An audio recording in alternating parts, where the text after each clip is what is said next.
Hello, can you guys hear me? Are we working? Yay!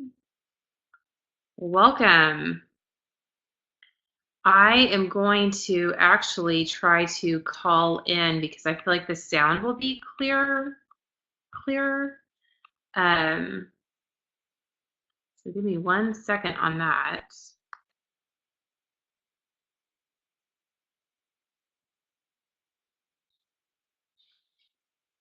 And sometimes we have internet problems here, so we're going to try video, and if it starts cutting out, I'll turn it off. How are you guys doing tonight? Is everybody feeling good?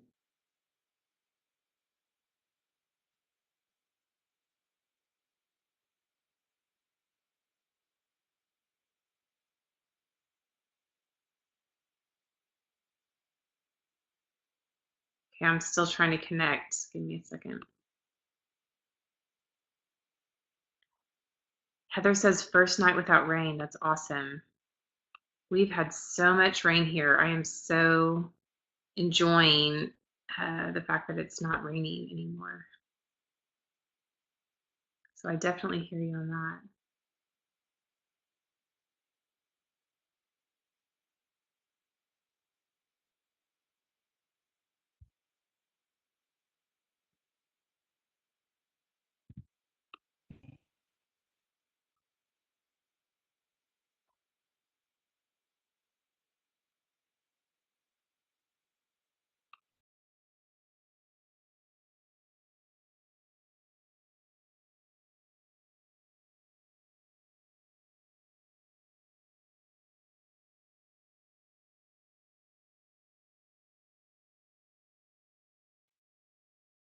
Okay, can you guys hear me this way? Ooh. I gotta mute that. Okay, good. Hopefully it didn't just do the major echo thing. Hopefully this sound is better than the mic on my computer. Not sure. But welcome, and great, it sounds clear, good. So on the agenda for tonight's call, I thought I would walk us through the worksheet. Can everybody see that on their screen? I need to figure out how to Zoom. Sure, Lisa, the phone number for you guys to call in is, and if somebody would type this, or I can copy and paste, 816-666-7600. Here's that. That's the phone number. And then there's a PIN number that you need here. Let me copy and paste that. So you need the PIN. Okay. Yeah, there you guys go. And so I thought we would start by really briefly just walking through the worksheets for this module. I'm really excited about these, and I'm excited to kind of dive deeper in on them. I'm trying to figure out if I can zoom in on this thing. Nope, I feel like it's not letting me zoom.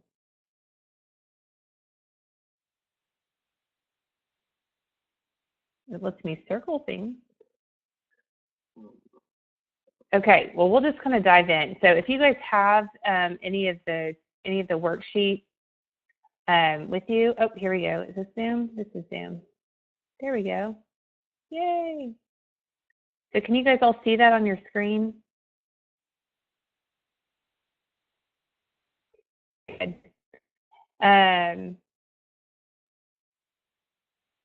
So in the, before the course launched, we offered as a freebie to just everybody the one sheet that was the 7 basic business systems. And that sheet was designed to be used on a weekly basis. And my thought behind that, that's great. These are definitely things that we need to be focusing on in our business. A lot of you guys have asked some really good questions that we're going to get to in the questions later on about how to implement some of these things into your business.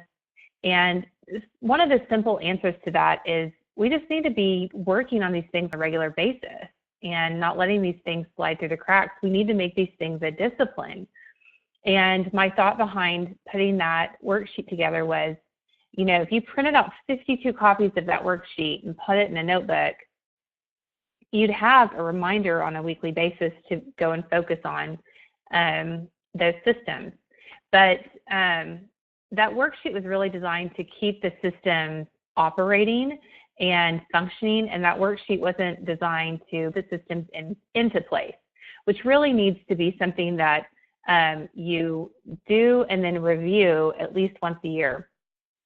So the worksheets for Module 3 are all about the once a year, get the system in place or make sure that it's still running correctly, recap. So these are deeper dives into each system that you're not necessarily going to need to focus on every single week, but they do relate back to that first worksheet.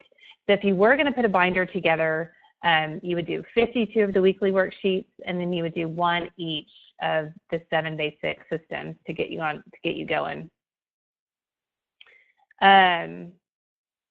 So let's just start talking about the first worksheet. This is the customer worksheet, and it's had me draw on here with the pencil. I'm going to get that to go away.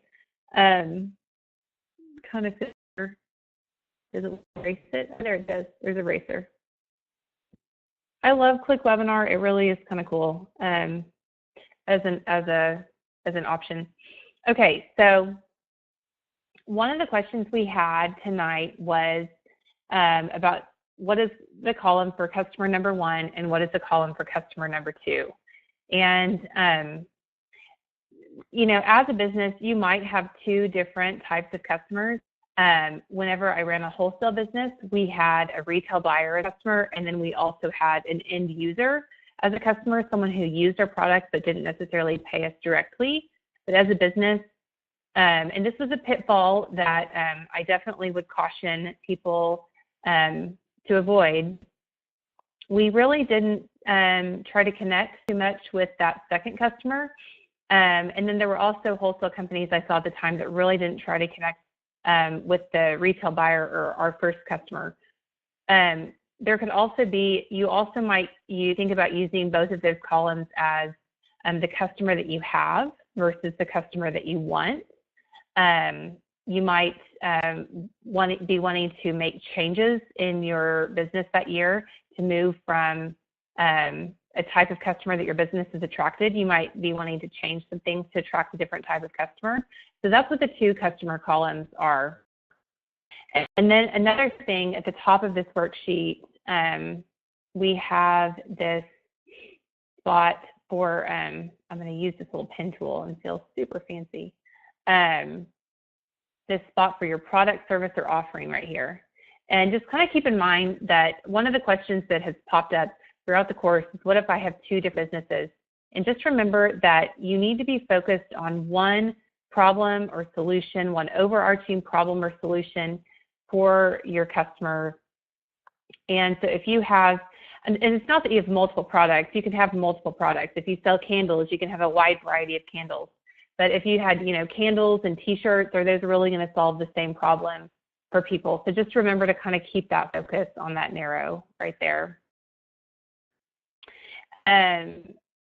The rest of this worksheet is pretty basic. It's designed to get you to start thinking about the demographics. Just pick a name for your customer, get really specific and pick a very specific name. Think about their age range, gender, income level, where do they work, what job title do they have, you know, what is their education background, you know, those are just demographic questions. It gets down into what's your customer's primary communication method? Is she an email person? Is she a text person? Is she a Twitter person? That's a really, even to understand about people that to understand about yourself and then to understand about people on your team. My primary communication method is text message. I don't even have voicemail set up on my phone because I don't check voicemail on my phone, which I have friends kind of getting on to me about that. But the more communication channels you have as a business owner, the more complicated your life gets. And so I've really focused on streamlining those for myself. But think about that for your customer as well. You know, where does she vacation? Where does she hang out? And it gets into some more detailed things, just to kind of jog your creativity on that. Lisa asked, is this for our ideal customer or actual customers? And Lisa, that's where you might want to use the 2 columns. You might want to fill out one of these columns for an ideal customer and then one for an actual customer. And then once you have that, that line drawn, so to speak, or you can understand the difference between the 2 customers, you can work to make changes in your business to attract that ideal customer. And then you also might want to consider, do you want to keep your current and actual customers? And you could also start to kind of ask yourself questions about what do you need to do to ensure that they stay on board. And we'll dive into talking more about customers, not only in these worksheets, but that was definitely a recurring theme that came up in the questions for this week as well. And just another little caveat to people who are listening, Module 3 was an incredibly deep dive. I think it was even deeper than I realized it was going to be. And it's one of those things that I think in the future, when we run this course, we will include an implementation week, and we might even spread modules over the course of 2 weeks. So I definitely don't want you guys to feel like, I don't want anybody to feel like they're getting behind or not keeping up. There were questions submitted this week for Module 1 and Module 2. So as people, you know, have different events and things that happen in their lives, there'll be different people interacting with this content at different levels, so, or different times. So don't feel like you need to rush to keep up. Heather says, I did a quick copy of it with 2 of my best customers and to check out similarities, even though on the surface they seem quite different. It was helpful and surprising to see how many similarities they had. That's really good. Really good. Okay, so let's talk about the second system, which is your website. And this is just a handy page to keep at the front of a notebook if you're going to put a systems binder together, or almost an operation manual, so to speak. These are just the basics that you're going to need to have on hand for your website. Any developer is going to ask you these questions, or anybody who's working on your site, anybody who's doing SEO or something like that. So this is just a quick place for you to jot down all that information and kind of refer back to it year after year, make sure it's up to date. On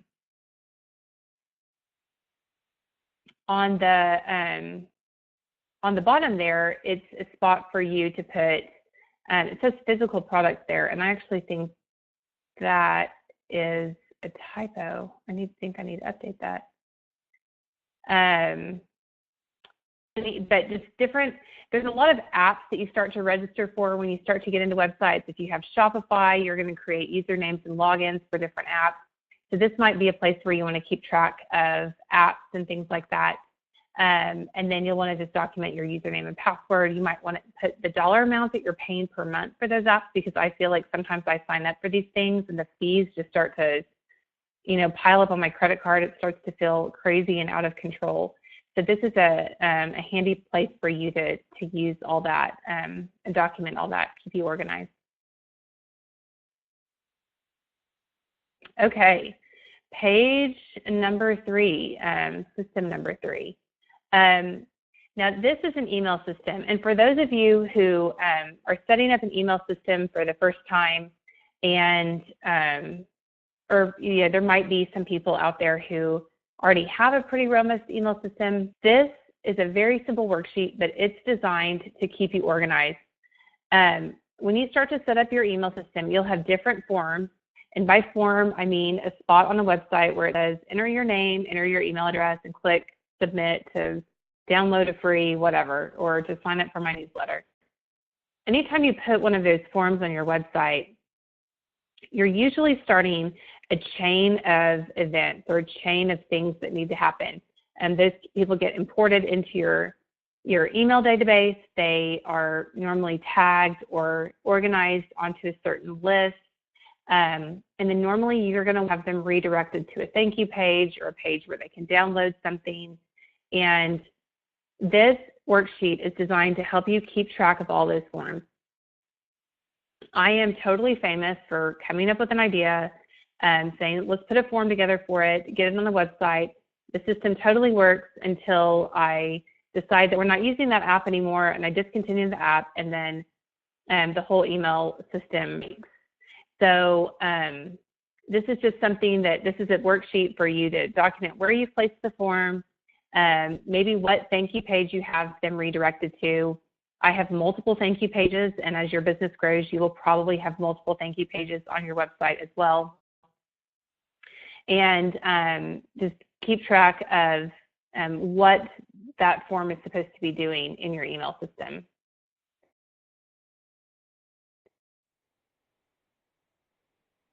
Okay. Heather says, implemented a call to action today on Instagram or tomorrow, and they will get a surprise in the newsletter. Really good, Esther. I love that. Way to take action. Johan says, after I capture emails, it's hard to keep up with them by sending out consistent content. And I hope some of the questions that we talk about in the Q&A part of this call, I hope some of those help you guys. Okay, so the fourth system is all events. So Johan, this kind of speaks to that issue that you said you have about sending out consistent content. And if you haven't had a chance to listen to the interview with Ali Vesterfeld, I would definitely do that, because this worksheet really came from some recommendations that she made me, and that we also discussed in that interview. And that is simply that when creating content for your customer, you just need to ask yourself, what do I want them to think, know, do, or feel? And by having this worksheet printed out at the front of a systems notebook or a systems binder, you can refer back to this and kind of keep a yearly focus. So this would be sort of like an overarching yearly messaging system that you really wouldn't want to deviate from over the course of the year. And there's two sections to it. The first one is, before interacting with your brand, what does your customer think, know, do, or feel? And this is going to be, this touches back on the customer system a little bit, but you're going to want your customer to experience some kind of change from before they interact with your brand until after they've interacted with your brand and experienced your brand. You want a change to happen. You want transformation to happen in your customers' lives. So think about where they are before your brand. That's going to help them relate. That's going to help you relate to them, and they're going to feel that you empathize with them and that you understand where they're coming from. And then think about where do you want them to be after they interact with your brand, and what change do you want to see happen in their lives and for them. And from these concepts, boil down to a top 3 key messages. This might even take an extra sheet of paper for some brainstorming. But you could spend a ton of time on it, but really I think part of business is experimentation, and I would encourage you not to spend a ton of time on it, because you just need to get to a key message and you just need to start communicating it consistently, and you can readjust down the road if it doesn't seem like it's working. The thing to do is to implement it as consistently as possible. And I don't mean you have to blog every day. These key messages can be implemented on social media, over phone calls, in email, signatures, just any place. In the next module, we're going to get to a brand audit, and we're going to talk about visual branding and verbal branding and brand messaging. and different ways that you can implement these messages visually and verbally throughout your brand. And you are allowed to have some supporting statements for each key message. So if you can't squeeze everything you want into one of the main key messages, you can at least kind of try to tie it into a supporting statement. And anytime you start to communicate something, I think it's a really good idea to go back to your core. And we started this whole course by talking about values and principles and strengths. And I would go back to some of that information on this worksheet and really take a good look at this and make sure that it's incorporating those strengths and those principles. Okay, so on the next worksheet, we've got System 5, which is social media. So you're going to use your key messages, you can call them M1, M2, or M3, or your supporting statements from this worksheet. And this is just a worksheet to help you think about what channels of communication you're going to use. So we've listed blog on there. You could list email. You could say, I'm going to use YouTube. I'm going to use Instagram. You could say, I'm going to use Twitter. You could say, you're going to use Vimeo.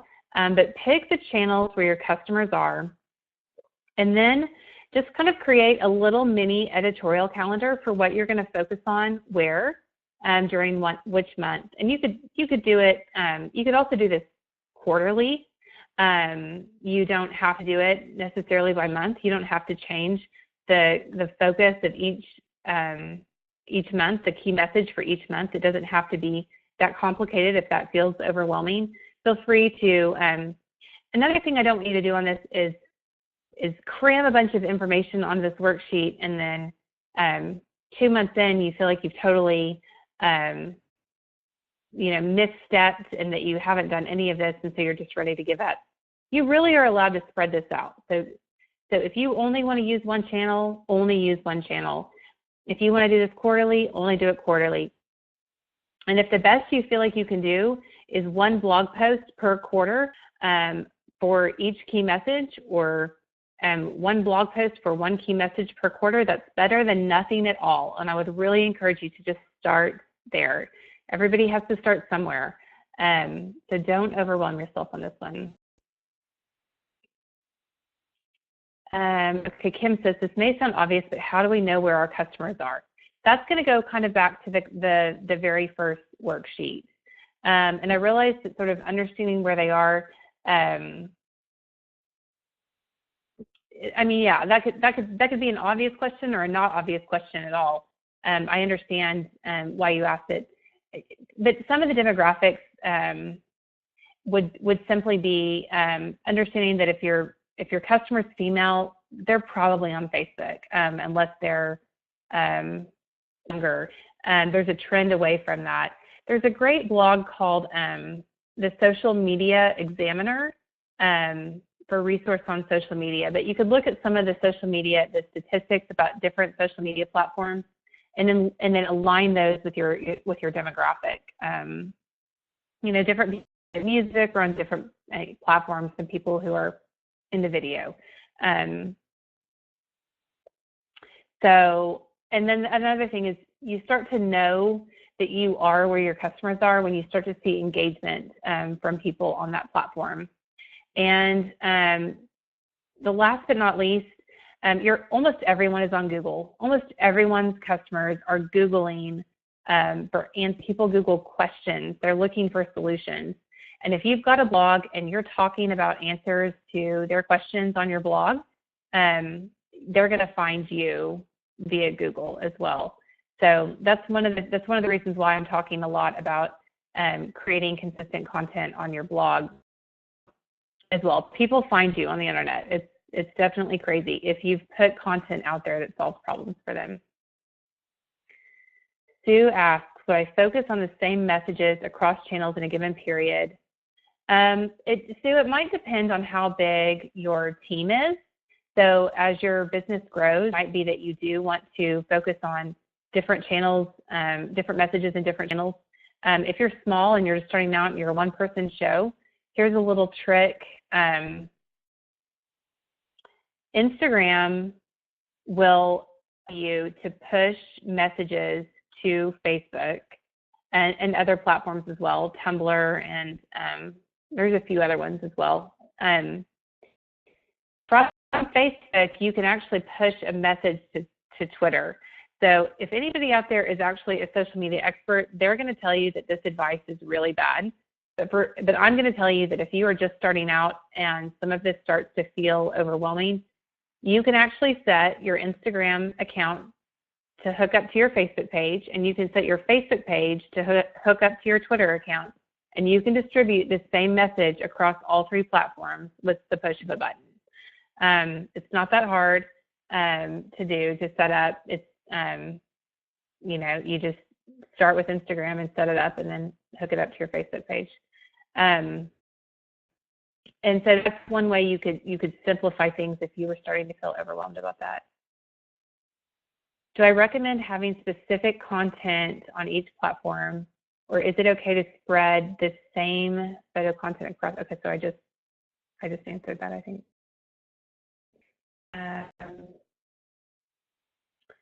Esther says, our off Etsy shop is with Shopify. We find our blog doesn't seem to get as much traffic as I think it should.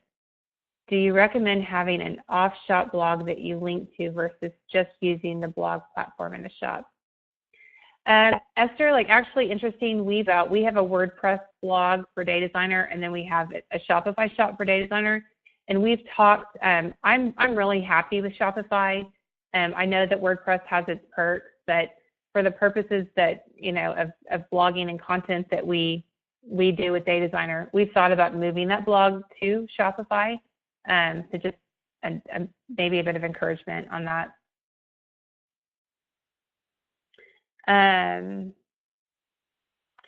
Janine has a resource there. That's awesome. Great. Lisa says, is Facebook even worth it anymore? I mean, I think, so there is, you know, one of the interviews, the beginning of it did get cut off just a little bit, but we didn't miss that much of the interview. Facebook really does only show your message to a small percentage of the audience. And supposedly they say it's going to decrease from 6% to 1%. It's almost a rented space. That's one thing that Lisa Hall Wilson did tell me. And it's almost like you have to be prepared to rent that space from Facebook. That's how they've set it up. So we don't spend a lot of time focusing on the Facebook page. I do think it's important to have a presence there, but I think it's more important to create compelling that an audience finds interested, or, you know, would be interested in sharing. Okay, I'm going to keep moving forward through the worksheets because I think some of those questions might get talked about in the Q&A. So we'll zoom on this. Let's move to System 6, which is Products. And this is your funnel worksheet. The funnel video in Module 3 is one of the longest videos in the whole course. So it's definitely important to understand these concepts. And we did have some great questions that we'll go over in the Q&A. But this worksheet is, oops, where do we go? This worksheet is just all about, you know, thinking through the putting yourself in your customer's shoes. This, back to your customer. It's all about your customer, and thinking through this process. Like, what's their reality? How do they know that they're ready to work with you? What sort of resistance or objections are they going to have about working with you or your product? What sort of relationships do they feel like they are developing with you and your brand? And then what's that point of conversion? That opt-in offering, we've talked about email systems. What is it that's going to help them cross the threshold and start to say, I think I might want to engage with what this person or brand has to offer? And then the bottom half of the worksheet is really just about thinking, really the free part of each of those tiers, it's sort of a mini funnel in and of itself, leading up to a product. So use the bottom half of that funnel to think about the offerings that you're going to have at the different price points. If you have an e-commerce shop and you have a variety of products, all related to a specific subject or a specific solution, these are all going to probably be pretty easy to categorize from least expensive to most expensive. If you offer a series of services, you probably have some kind of tiered pricing and things like that. And the interesting thing about a good funnel is there is a certain amount of free that is required, and the more you charge for the product, really and truly, the more amount of free is required up front. So people who are doing websites and you're charging $5,000 for a new website, what's the free part of that? And start to kind of think about, and it doesn't have to be complicated. It can simply be an experience or a series of worksheets that the customer gets as part of an onboarding process to work with you. So think about some of that.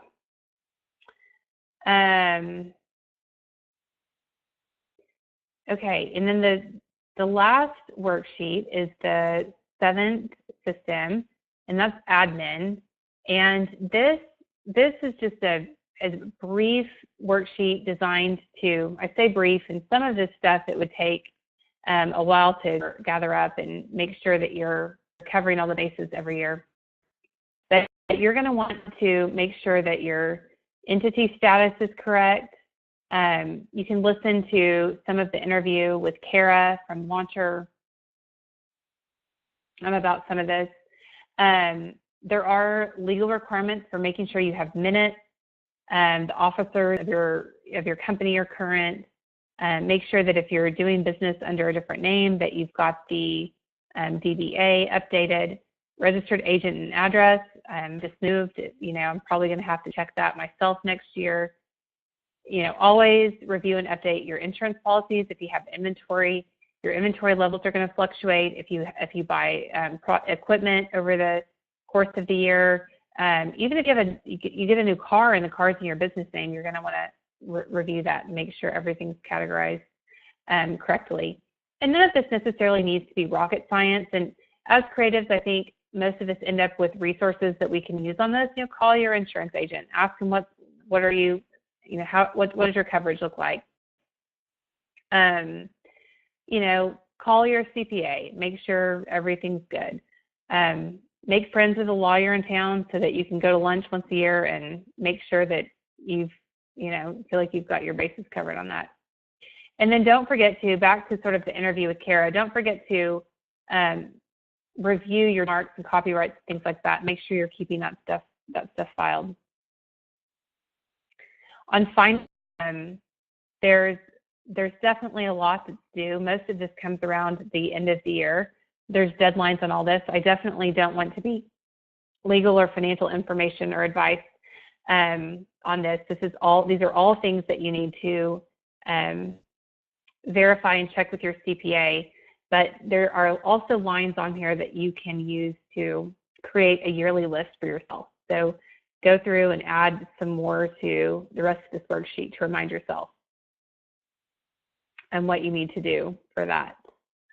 And we've got more. So if you're going to decide to put together a systems binder, we do have more worksheets in this vein coming that are designed to help you on a one-time basis, kind of like these worksheets for Module 3, and will work in conjunction with the 7 Basic Systems worksheet and the concept of having 52 copies of that and doing that every week.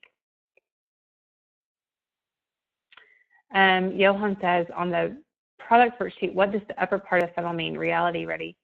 So the upper part of the funnel is before your customer has come into contact with you. Your customer comes into contact with you at this point of conversion right here at the center part of right here. And And the top part of the funnel is really just all about thinking through the process and trying to relate to them and connect with them. Put yourself in their shoes. That's the concept of the first part of that. Nikki says, where is the 7 basic systems worksheet that you would want for each week? I think that is listed under bonuses in, I think it's listed under bonuses in the content. I will have to check that. I'm going to make notes to check a few things. I will make sure that that's there for download. That was part of the content that we launched before the course, and so we will make sure that, I'm pretty sure it's there. I just am having trouble thinking back to 3 weeks ago.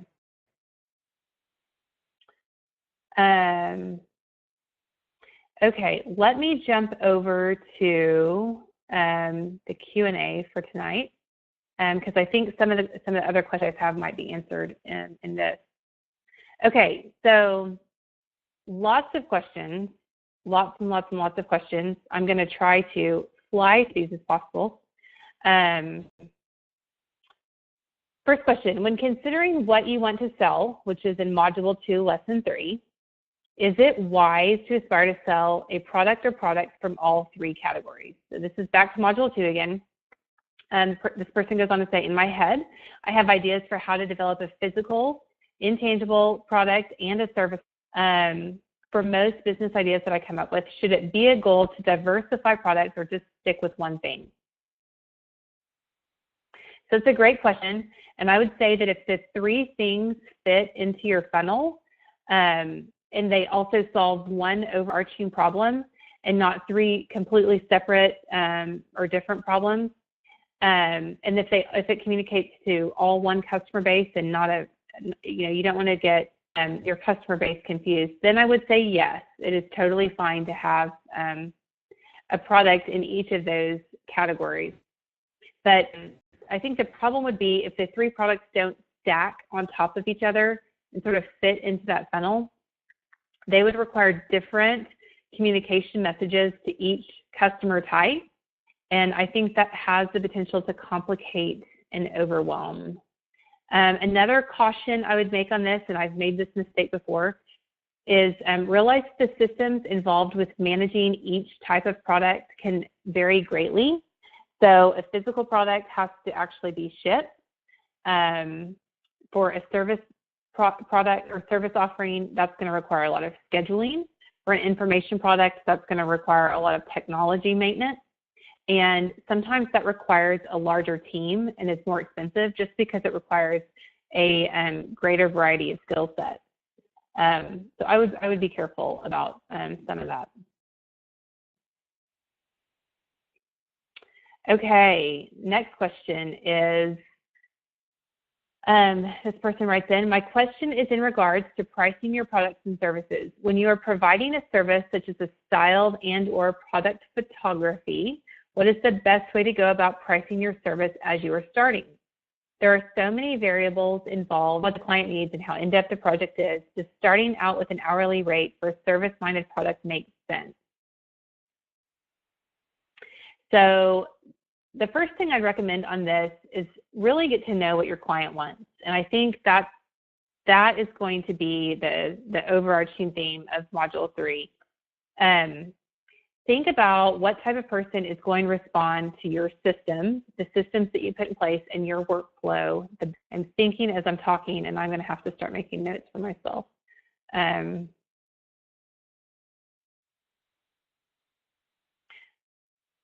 Y'all are going to have to forgive me. We're just going to keep making the course better. My brain is thinking faster than my mouth is talking. So one thing I would tell you about this also is, especially if you're offering a service-based business, it's this basic concept of the worm. I'll give you an example. I was looking to hire out some creative work last year, and I was recommended to a great freelancer. So I reached out to him to get a quote. I needed the service be turned around pretty quickly, And I ended up feeling like I was sucked into an elaborate workflow system, a workflow system that maybe, you know, had been a great branding experience for that freelancer to create, and thought that this would create this great experience for his clients, but it was too in depth, and I needed a quick fix. And the service that I needed ended up taking forever and really frustrating me. And the interesting thing about that is he had created that system in order to provide more value for me and create a better customer experience. But because I was the type of customer that wanted something quick and well done, it actually ended up frustrating me more. And as a customer, I probably would have been willing to pay even more for his service if it had been quick and easy. So I realize it's kind of a roundabout way to answer your question. But one of Jasmine Starr used to do some, I mean, I think she still does a little bit of speaking for creative entrepreneurs, but she was a wedding photographer, and she said that she raised her prices every 3 clients. So she started her wedding pricing at $300, and then every 3 clients, she raised her prices. So that's another thing that you could think about in pricing your products or your services. If I were you, I would take a guess at my time, and I would price per project, and then I would track and adjust my investment of time along the way. And another thing I would say is don't forget to, no matter what, don't forget to close the loop. We're going to talk a little bit about this more in Module 4. No matter what, you are creating an experience for the client. And especially if you're just starting out, what I mean by close the loop is go back to them and ask them how the experience worked for them. That's going to help you get to know them better, and then also help you adjust your pricing going forward. So hopefully that helps on that. Okay, next question is, I have a question about the weekly biz worksheet in the money column. So this is the 7 business systems worksheet that we're going to make sure we got the link for in the course. In the money column, when filling out gross income for the week, do we count that income the week it hits our bank account or the week we get an order? For example, I got 6 new wholesale orders this week, but I won't get paid for those until they actually ship. When do I record the income? Great question. Since this isn't an official worksheet that you won't ever take this to a CPA. You're not using this data to report to anyone. You're just using it to help keep you on top of things and looking at things that you need to be looking at in order to stay in touch with your business and your customers. You could do it either way. You could record the orders when you get them, or you could record them when they ship and you actually receive the money. As long as you're consistent, as long as you record it the same way week after week, it's not going to matter which way you do it. For me, personally, I count the order when it comes in, and then at the end of the month, I actually pull my taxes and my savings and my tithe or my charity based on how much cash is in the bank. So I actually kind of do a hybrid of both of those things. Okay. This next question was about Module 2 as well. I'm a strong visionary ideator, but can't decide if I'm a marketer or a piper. Could I be a mix? And definitely you could be a combination of these things. And I would say go listen to the Q&A, Module 2 Q&A, because we talk about this a couple of times on that module. Okay, next question. I have no idea where to begin to quantify my experience, training, failures, etc. So just kind of a series of quick questions you could ask yourself about this. How many years have you worked in your niche? Have you received any formal training in that niche? Have you tried and have you experienced any failure there? Or have you tried and then experienced some great success there? And then I would say if you feel like you're not finding experience in your niche, maybe just because you're just getting started, look to other experiences like college or any work experiences or career experiences you've had. Think about what classes you've taken, like in college or out of college, and what you've learned. And then just think about successes that you've had in life. Anytime we've struggled, we've usually learned as well, and that's one of the reasons why I ask people to think about their failures here. People are more inclined to, they want to be steered away from failure and away from pain. So thinking about the spots in life when you've had a struggle can sometimes become great connection points for your brand. Next question, and I'm flying through these, guys. If you have any more, I'm kind of keeping an eye on the chat, but let me know if you've got any more. Next question is, where do you hire your freelancers and authors from? So most of the time it's through word of people I've found online that seem to be referred by people I know.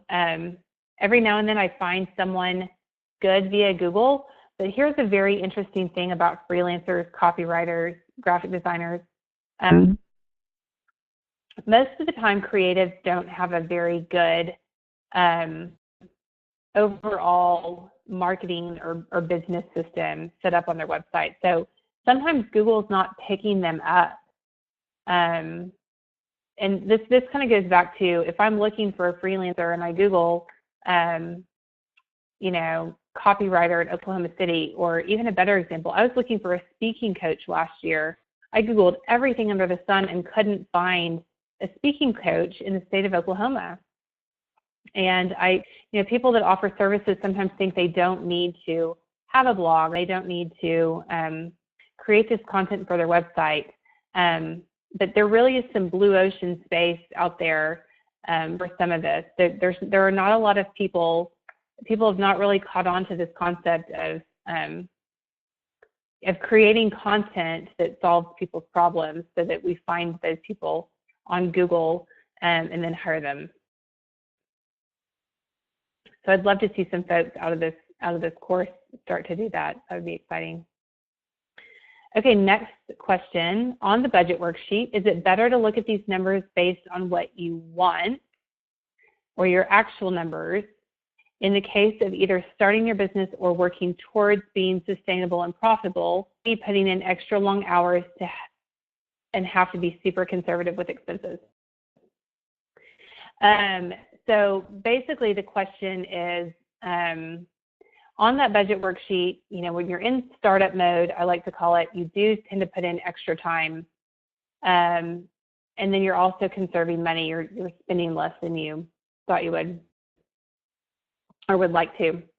So one thing I would tell you is that if you're putting in extra hours right now, just be really conscious of the fact that after your business is up and running, you're still going to have these 7 systems that you're going to need to tend to and operate. And it really isn't like you can put those in, kind of walk away from them. So one thing you might consider doing is just pacing yourself while you're in startup mode and not trying to do a ton of extra hours, so that it doesn't look too distorted when you finally feel like you're up and going. If you are in startup mode, I would recommend filling out that worksheet for where you want to be. And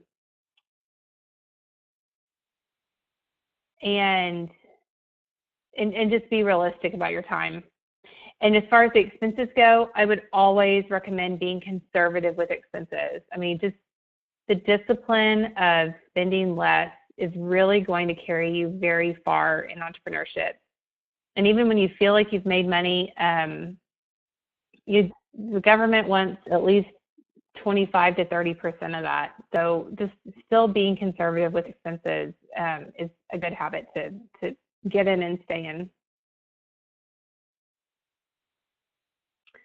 Okay, next question. How do non-billable work hours factor into the pricing, the budget and pricing worksheet? So this is also a great question. And really, my answer is that all hours are billable. Maybe not to the client, but they are billable to you. They do cost you something. They do something. So when you're trying to figure out your hourly rate, I would look at the number of hours you spend with these non-billable activities, and then creating basically an average dollar amount that you can associate with each project. So what you would want to do is, if you're pricing a project for a customer, create an average dollar amount. You know you're going to have 3 hours of non-billable administrative work associated with that project, and just figure out how to incorporate that in. You could actually do that with almost all of the 7 systems, and go through each of those systems and think about how long it's going to take you. And it's going to be, the answer is going to be different for everybody.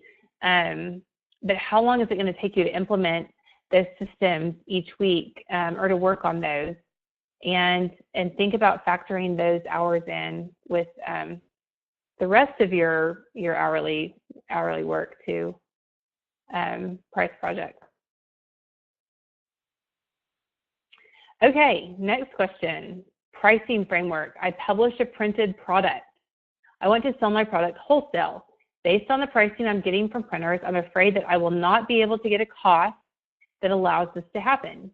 So far, it's pricing the product far above what the market can hold. Have you ever said to a vendor that for a certain cost and start negotiations from that standpoint? Is that a realistic way to approach the problem? Or should I work on changing the product to arrive at a cost that the market will respond to? Okay, so very simply, yes, I have said that. I have gone to a vendor and said, look, I've got to make this for this price. If you can't help me make it for that price, I have to go find somebody who can make it for that price. So I think, especially when you're working with printers, that's something that a lot of them are, probably used to hearing, actually. It can be a rough and tumble crowd. So, I mean, the bottom line is they also want to get paid. So they're often going to be willing to work with you when it comes to helping you keep the products that you want to produce within your margins. So I do feel like, yes, it's a very realistic way to approach the problem, but I would also tell you that you need to be prepared to approach it from the second angle that you mentioned as well, and changing the product to arrive at a cost that the market will bear. I definitely think that you're going to want to come at that problem from both angles of that to find the sweet spot. So hopefully that helps. Slightly related next question, any tips for working with printers?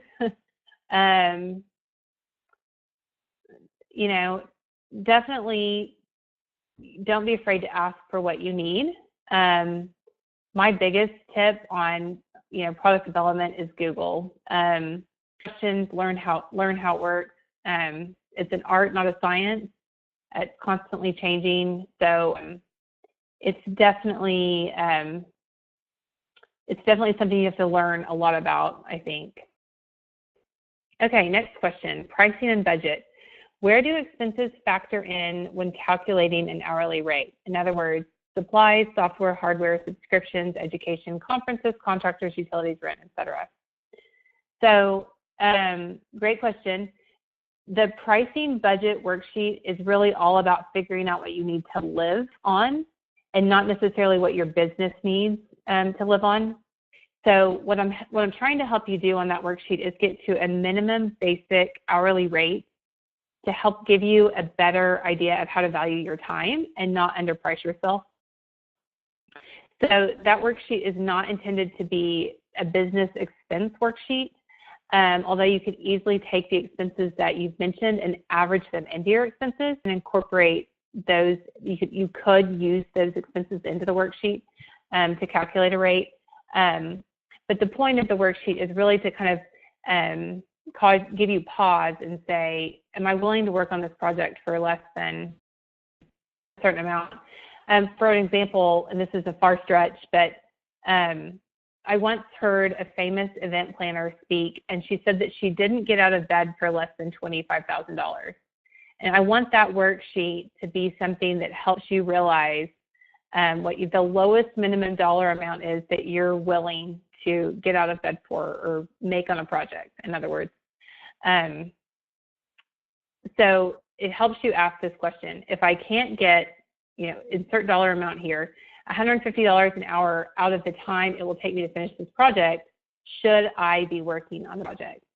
And so it's really just a worksheet that's supposed to give you clarity on that.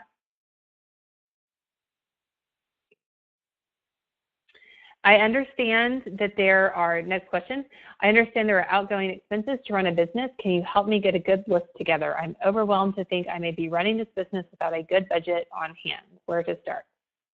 Yes, we have that list for you. It is coming up in the final module.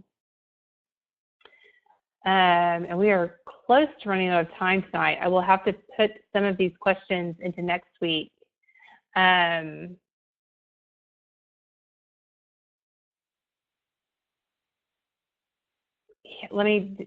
just skipped two. Let me do this one.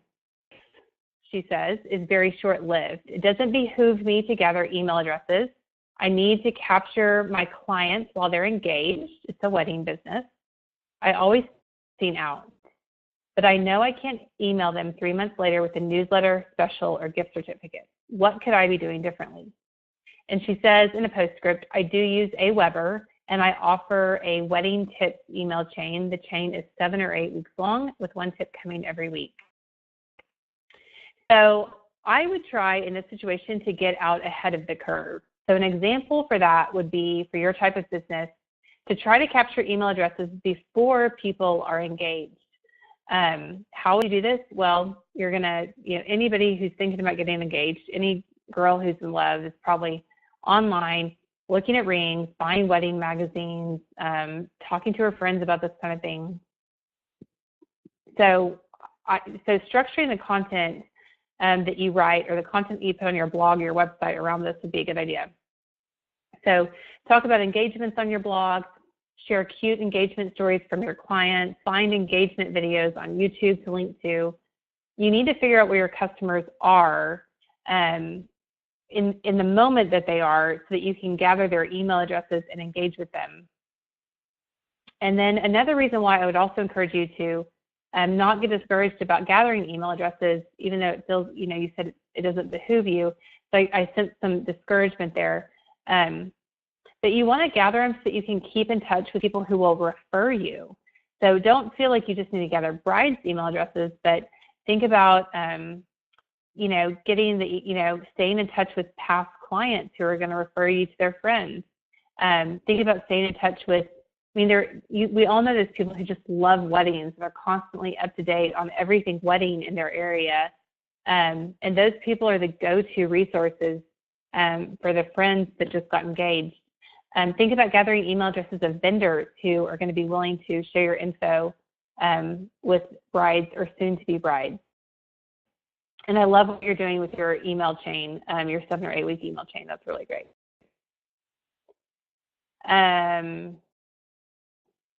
Okay, that is really, there were a few technical questions. I have a lot that I haven't covered, but we've covered so much, my throat is getting dry. So we'll put some of those questions into the call next week. Another question was when we're going to have a Q&A call regarding pricing. When is the date of that call going to be? So I'm still working on getting that scheduled. But I will keep you guys posted on when that call is going to be. Another question, sort of a technical question, was, is there an explanation of how to use the second worksheet from lesson 6, the time is money tracker? Yes, there is a video up on that. So we will find that link and get that out to you guys. Post it in the forum, or I could try to send it out via email as well. Had